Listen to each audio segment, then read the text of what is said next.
Thomas, one of our family members in the morning here, always. And Thomas, you are there in Rolling Fork?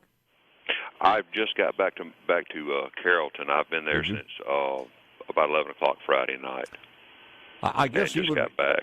Yeah, even when you look at it on the drone footage and some of the other footage, if you're there, it's got to be even worse, of course. Yes, sir. I mean, it was so devastated that I was 75 foot from where I was trying to get to in a town I've lived in my whole life, and I didn't know where I was. I had to get out of my truck and stand up on the roof with a spotlight shining, looking for the building I was looking for because, I was just totally lost. It was, the damage was so bad. But so you grew up in Rolling Fork? Yes, sir, I did. Is your house, did it sustain damage? My parents bought another house from the one I grew up in a couple of years back, but the house that I grew up in is gone.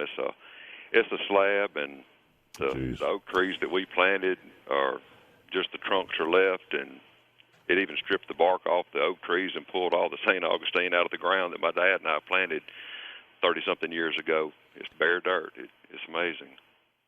I don't know if you saw it, but I think the most haunting video of all the ones I saw was as they were, the lightning was kind of capturing where the tornado was. I think it was from one of the storm chasers.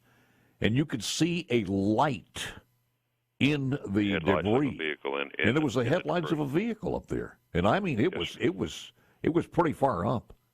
Well, where I was looking for the office that I needed to get communications restored, there was a story-and-a-half concrete building that had two 18-wheelers, tractors, trailers, and all on top of the buildings, and the headlights were still on the 18-wheeler, and it was probably 15 foot up in the air sitting on top of that building. And you've probably seen the videos of two 18-wheelers laying on their side on debris, on rubble.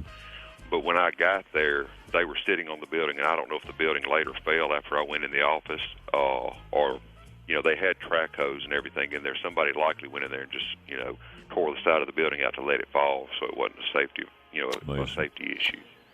Thomas, let me ask you this, and I only got a couple of more seconds here. And I saw reports that it was about 40% of the city of Rolling Fork. Would that be a pretty good estimate on the percentage? 40% was damaged, or more? Yes, sir.